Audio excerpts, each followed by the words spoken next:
نحمده ونصلي على رسوله الكريم اللهم صل على محمد وعلى آل محمد كما صليت على إبراهيم وعلى آل إبراهيم إنك حميد مجيد اللهم بارك على محمد وعلى آل محمد كما باركت على إبراهيم وعلى آل إبراهيم إنك حميد مجيد رب اشرح لي صدري ويسر لي أمري واحلل عقدة من لساني يفقهوا قولي رب زدني علما رب زدني علما رب زدني علما رب يسر ولا تعسر وتمم بالخير وبك نستعين يا فتاح يا فتاح يا فتاح بسم الله الرحمن الرحیم دروس سیرت میں آج ہمارا چھٹا درس ہے، چھٹا سبق ہے، اور آج 30 تاریخ ہے، 31 تاریخ ہے۔ آج چھٹا سبق آغاز کر رہے ہیں۔ پچھلے سبق میں بات بیان ہوئی تھی حلف الفضول کے بارے میں۔ حلف الفضول وہ 3 آدمی جن کا نام فضل ہے، انہوں نے بیٹھ کے مظلوم کا ساتھ دیں گے، ظالم کا ساتھ نہیں دیں گے، مظلوم کو حق دلائیں گے اور ظالم سے اس کا حق لیں گے، اس پر انہوں نے معاہدہ کیا تھا اور بیٹھے، اور پھر بعد میں اس معاہدے میں آپ صلی اللہ علیہ وسلم بھی شریک تھے، اور پھر بعد میں آپ نے یہ ارشاد فرمایا تھا کہ اگر کافر مجھے آج بھی اس جیسے معاہدے کی دعوت دے تو میں آج بھی اس کے لیے تیار ہوں، جس میں مظلوم کی حمایت اور ظالم کہ اس سے حق چھیننا ہے، ظالم سے مظلوم کا حق لے کے اس کے حوالے کرنا ہے۔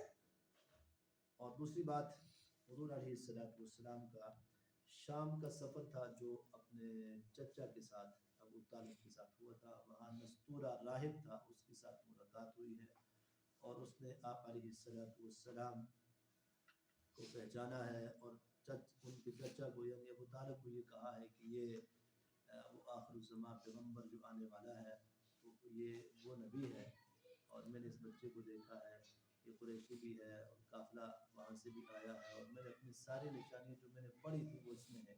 دوسری بات پچھلے سبق میں یہ ذکر ہوئی تھی۔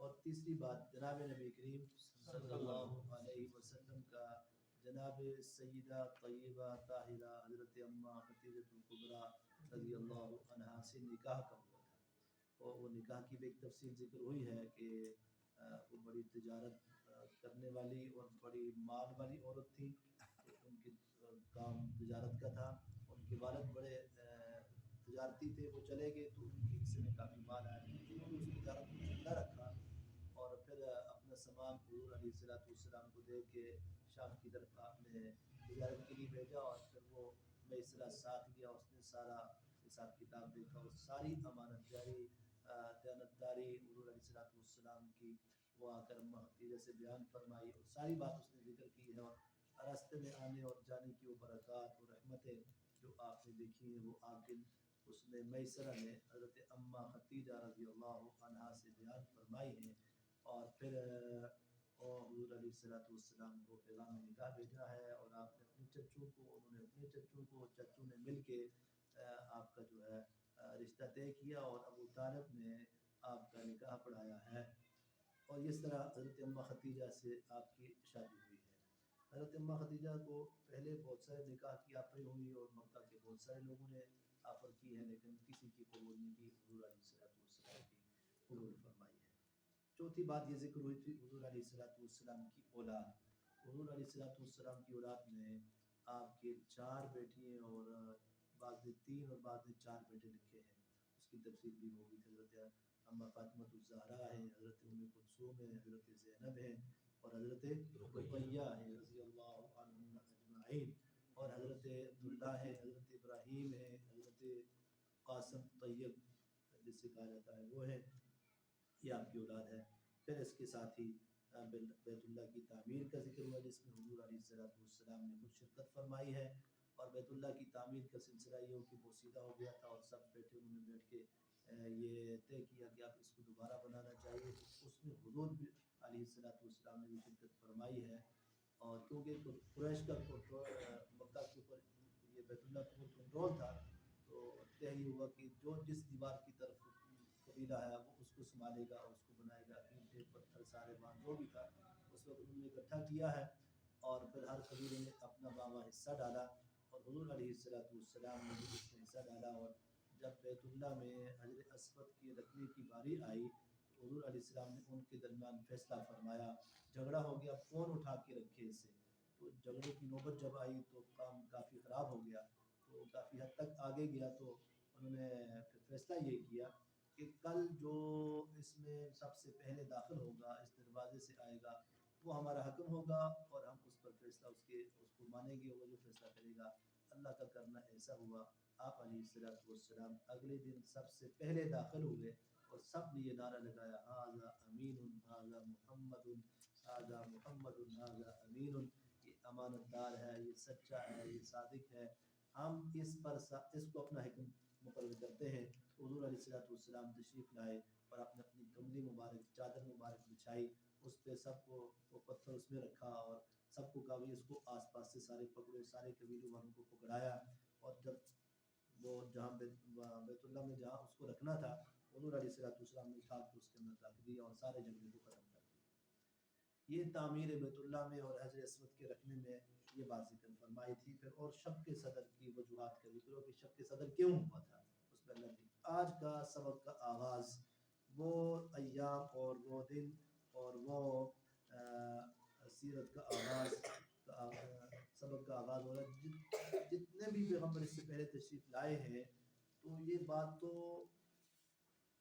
پکی ہے، جتنی بھی باتیں اس سے پہلے درس میں ذکر ہوئی ہیں وہ یہ سمجھیں کہ اس کا پس منظر تھا۔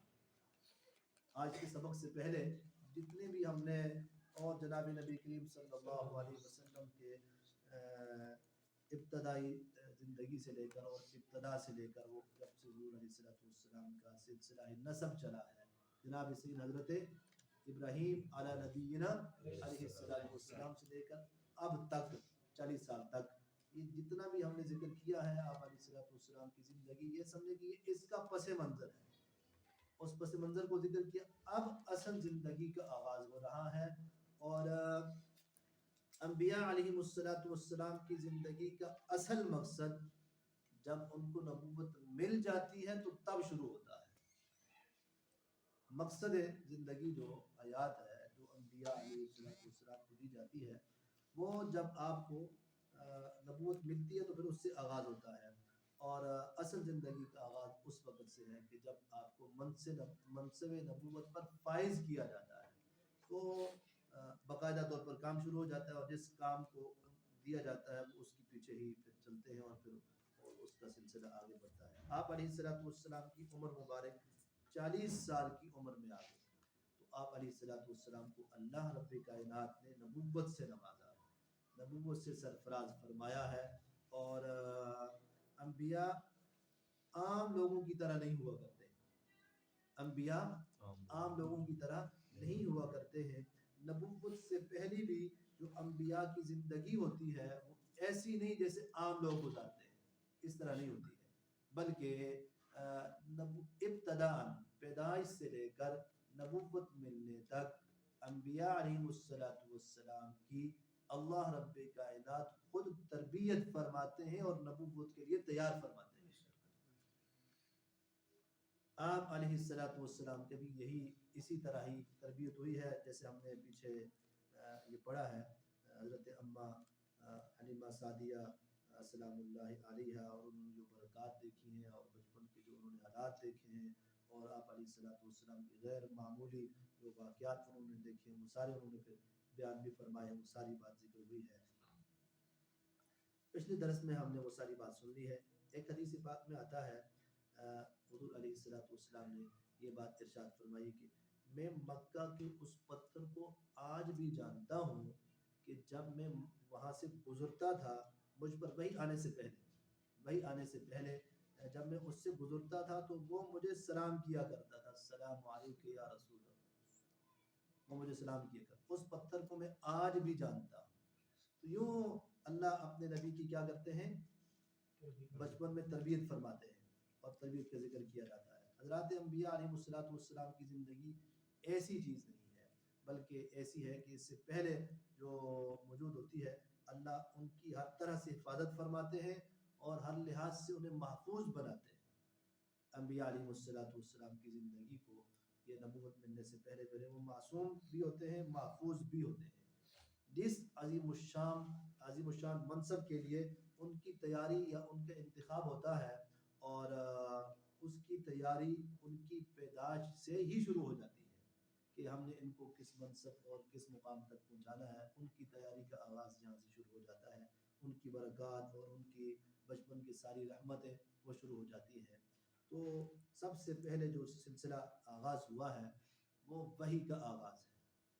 وحی کا آغاز کیسے ہوا؟ وحی اس پیغام کو کہتے ہیں جو اللہ تعالیٰ کی طرف سے فرشتے حضرات انبیاء پر لاتے رہتے ہیں۔ وحی اس پیغام کو کہتے ہیں جو حضرات فرشتے اللہ تعالیٰ کی طرف سے انبیاء پر لاتے رہتے ہیں، اور اس کی ابتدا اور اس کا آغاز یہ ایک بہت بڑا تاریخی واقعہ ہے کہ وحی آئی ہے، اور وحی کا آغاز کا سلسلہ جو ہوا ہے یہ ایک بہت بڑا تاریخی واقعہ ہے۔ تو اب اس پر اس سے پہلے ایسے جو انبیاء علیہ السلام پر ہوتا تھا اور اب آپ علیہ السلام کے لیے ہوا، تو ان لوگوں کے لیے یہ واقعہ ابتدا وحی کا بہت بڑا تھا، تو اس کا آغاز کیا گیا ہے۔ تو وہ ایک تاریخی موڑ تھا آپ کی زندگی کا جب آپ علیہ السلام پر وحی کا آغاز ہوا ہے۔ وحی اس پیغام میں جو اللہ رب کائنات کی طرف سے آتا ہے، حضرت سیدنا عمر فاروق رضی اللہ تعالیٰ عنہ اپنے دور خلافت میں صحابہ کرام سے اس کے بارے میں مشورہ کر رہے تھے کہ ہم نے اپنے اسلامی کیلنڈر کا آغاز کس سے کریں، اسلامی کیلنڈر کا آغاز کس تاریخ سے کرنا چاہیے۔ تو بعض حضرات صحابہ کرام نے یہ فرمایا کہ مشورے میں یہ بات چل رکھی، تو بعض نے یہ مشورہ دیا کہ وحی کا واقعہ ایک بہت بڑا واقعہ ہے، لہذا اسلامی کیلنڈر کا آغاز وحی کی ابتدا سے کیا جائے۔ تو ظاہر ہے یہ بہت بڑا واقعہ ہے کہ حضور علیہ السلام پر وحی نازل ہوئی ہے، فرشتہ نازل ہوا ہے اور نبوت سے سرفراز فرمایا، آپ کو رسالت کے منصب پر فائز فرمایا۔ تو یہ بہت بڑا واقعہ تھا۔ تو بعض صحابہ نے فرمایا کہ وحی کا کیلنڈر کا آغاز کس سے کیا جائے؟ وحی کے اس واقعے سے کیا جائے۔ بعض حضرات نے فرمایا نہیں، بلکہ ہجرت سے اس کا آغاز کیا جائے، اور بعض حضرات صحابہ کرام نے یہ مشورہ دیا کہ حضور علیہ السلام کی پیدائش چونکہ ایک بہت بڑا واقعہ ہے، حضور علیہ السلام کے دنیا میں آ جانا، تو لہذا آپ کی پیدائش سے اس کیلنڈر کا آغاز کیا جائے۔ تو بعد نے فرمایا ہجرت سے کیا جائے، لیکن بعد میں فیصلہ ہجرت ہی سے ہوا ہے کہ ہجرت بھی ایک بہت بڑا واقعہ تھا کہ اپنی جان مال آل اولاد سب کو چھوڑا کے اپنے جگہ کو چھوڑ کے چلے جانا، تو یہ ایک بہت بڑا واقعہ تھا۔ تو حضرت عمر فاروق رضی اللہ عنہ نے اپنے دور خلافت میں جو اسلامی کیلنڈر کا آغاز کیا تھا، جو جس سے ہم سن ہجری لکھتے ہیں، تو وہ آپ علیہ السلام کی ہجرت سے آغاز ہوا ہے۔ یہ آج ہماری بدقسمتی کہ ہم نے اپنے اس کیلنڈر کو چھوڑ دیا ہے، اسلامی کیلنڈر کو، کیونکہ ہجرت کے دن میں آپ نے بڑے مقاصد میں سے ایک بڑا مقصد یہ تھا، بڑا کردار تھا، اور اس میں آپ کی ایک بڑا رول تھا آپ علیہ السلام کا۔ تو یہ تیسری بات کو پسند فرمایا ہے، اور اسی پر جو ہے وہ کیلنڈر کا آغاز برے صغیر میں ہندوؤں کے یہ انگریز سے پہلے یہ تھا کہ ہمارا جو لکھا جاتا تھا نا تاریخ، وہ سارا ہجری کے اوپر لکھا جاتا تھا۔ اس کے بعد یہ جب انگریز آیا تو اس نے دبائی ڈالی ہے کہ وہ سارا کچھ نے ہم سے لے لیا، اور وہ اللہ ماشاءاللہ، اور آج بھی دیکھیں اگر اللہ ماشاءاللہ یہ کہ ہمیں تو یہ ہجری یاد نہیں رہتی، یا ربیع الاول یاد رہتا ہے، یا محرم کے ساتھ ہے، یا رمضان آ گیا تو ہم اس لحاظ سے، یا معراج کا واقعہ آ گیا تو اس لحاظ سے ہمیں اسلامی کیلنڈر یاد رہتا ہے، ورنہ بہت کم، ہمارے بچوں کو بھی بہت کم اسلامی مہینوں کے پورے نام یاد ہیں، بہت کم۔ تو یہ ہمارے لیے ایک بڑا لمحہ فکریہ ہے۔ بہرکیف یہ شروع ہوا ہے۔ اس پہ حضرت اماں عائشہ صدیقہ رضی اللہ تعالیٰ عنہ کی ایک روایت ہے وحی کے حوالے سے، وحی کی ابتدا کیسی ہوئی ہے۔ وحی ایک بہت بڑا واقعہ ہے، ظاہر وحی کی ابتدا ہوئی ہے۔ تو حضرت اماں عائشہ صدیقہ رضی اللہ تعالیٰ عنہ فرماتی ہیں کہ آپ علیہ السلام پر وحی کا آغاز ہوا ہے۔